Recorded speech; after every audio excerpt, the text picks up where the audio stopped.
बहुत सारे बच्चे हैं यूपीएससी की प्रिपरेशन करते हैं, उनको जानना है कि प्रीलिम्स, मेंस, उसके बाद इंटरव्यू सबसे टफ क्या है? मैं कहूँगी सारे स्टेज की अपनी अपनी चैलेंजेस है। प्रीलिम्स क्योंकि पिछली बार बहुत टफ़ आ गया था, तो और सीसैट का पेपर भी बहुत टफ़ था, तो मैं कहूँगी कि फर्स्ट स्टेज ही इतना टफ़ हो गया है कि बिगिनिंग ही अभी टफ़ है। दोस्तों हमारे साथ अभी नौसीन है।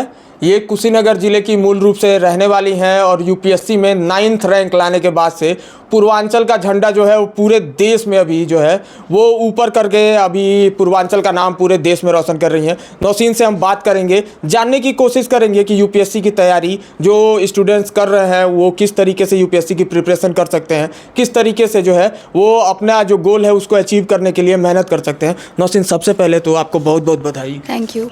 थोड़ा बताइए हमारे दर्शक, क्योंकि बहुत सारे लोगों ने आपसे बात की है, सबने जाना है कि आप रिजल्ट आया तो किस तरीके से एक्साइटेड थी, लेकिन हम जानना चाहते हैं कि कैसे प्रिपरेशन कर रही थी आप?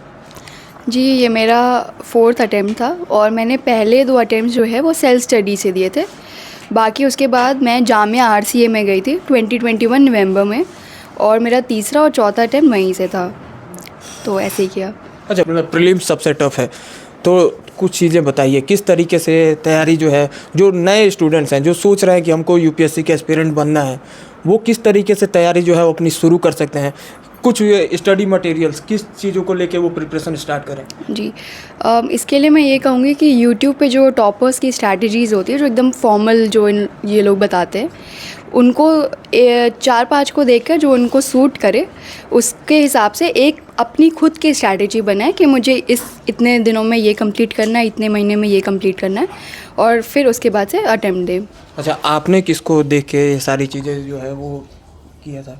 वही जैसे मैंने बताया, मैंने बहुत सारे लोग का देखा उसके बाद से, लेकिन जो मुझे सही लगा मैंने उसमें अपने एडिशंस किए थे। अच्छा, मेंस में मेनली होता है कि ऐसे राइटिंग, थोड़ा सा उसके बारे में बताइए, कितने कितने घंटे लिखना पड़ता है? ऐसे के लिए मैंने जो टॉपर की कॉपीज़ होती हैं उनसे कुछ कुछ जो अच्छे मुझे एग्जांपल्स लगते थे उसको मैं स्क्रीनशॉट लेकर के अपने नोट्स में ऐड करती जाती थी। और उसके पहले जब एग्ज़ाम था, जब ऐसे का एग्ज़ाम था उसके 5 दिन पहले से मैं कुछ टॉपिक्स जो प्रीवियस ईयर में आए हुए थे उनके मैं देख रही थी कि क्या क्या पॉइंटर्स हो सकते हैं।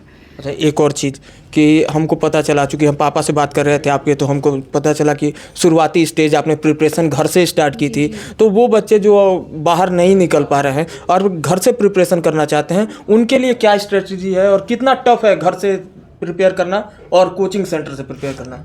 जी, सबके दोनों चीज़ों के अपने अपने चैलेंजेस है। कोचिंग में अगर थोड़ा डायरेक्शन मिल जाता है तो बहुत टाइम लग जाता है, 7-8 आवर्स उनकी क्लासेस ही होती हैं। घर में बहुत टाइम रहता है, आराम से आप सोच सकते हैं, अच्छे से कर सकते हैं प्लान। तो घर पर रह कर के मैं यही कहना चाहूँगी कि सेलेक्टिवली मटेरियल्स यूज़ करें जो ऑनलाइन अवेलेबल है। कुछ कोचिंग इंस्टीट्यूट के मटेरियल्स जो मैंने यूज़ किए थे वो जैसे विजन आईएएस का PT 365 मैंने प्रीलिम्स के लिए पढ़ा था। बाकी कुछ इंस्टीट्यूट्स की मैंने टेस्ट सीरीज़ ज्वाइन की थी, बट फॉर्मल क्लासेस मैंने कहीं से नहीं ली है।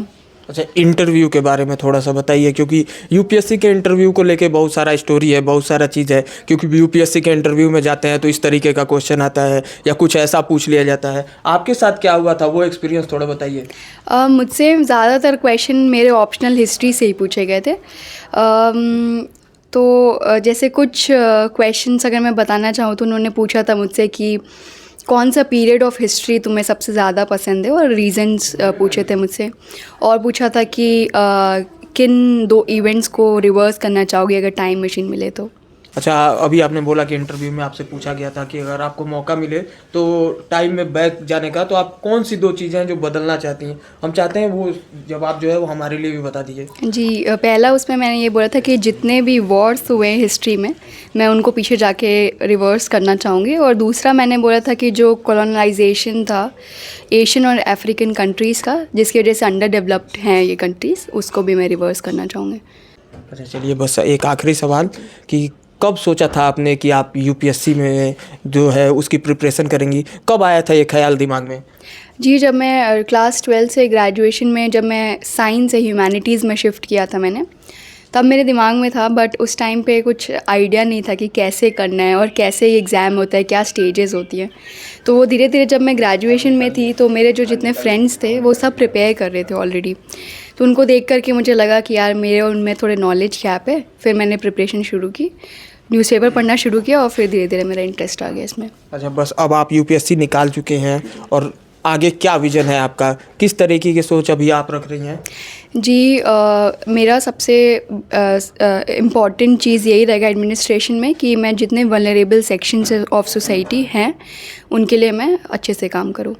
तो ये नौसीन थी हमारे साथ, हमने आपको बताया कि किस तरीके से जो है वो इन्होंने अपनी पूरी तैयारी की है। और अगर आप यूपीएससी करने के बारे में सोच रहे हैं या आप तैयारी करने के बारे में किसी भी फील्ड में सोच रहे हैं तो किस तरीके से जो है वो आप प्रिपेयर कर सकते हैं। अगर आप घर पे रह के भी तैयारी करते हैं, नौसीन ने अपने शुरुआती स्टेज में जो फर्स्ट और सेकंड अटेम्प्ट दिया था उसके लिए उन्होंने अपने घर से रह के ही प्रिपरेशन की थी, गोरखपुर के घर से ही सारी चीज़ें सारी पढ़ाई करके और प्रिपरेशन की थी और 2 बार प्रीलिम्स निकाला था, पहले ही अटेम्प्ट में और सेकंड अटेम्प्ट में। तो अगर आप तैयारी करते हैं, ज़रूरी नहीं है कि किसी बहुत बड़े कोचिंग इंस्टीट्यूट में जाएंगे तभी जाके प्रिपेयर कर सकते हैं। अगर आपका विज़न है, आपका टारगेट एकदम फिक्स है कि हमको ये करना है, तो आप कहीं से भी रह के और सही तरीके से तैयारी करें तो गोल अचीव कर सकते हैं। और पूरी वीडियो आपको कैसी लगी हमको बताइएगा, और वीडियो अगर अच्छी लगी है तो शेयर करिएगा। जय हिंद।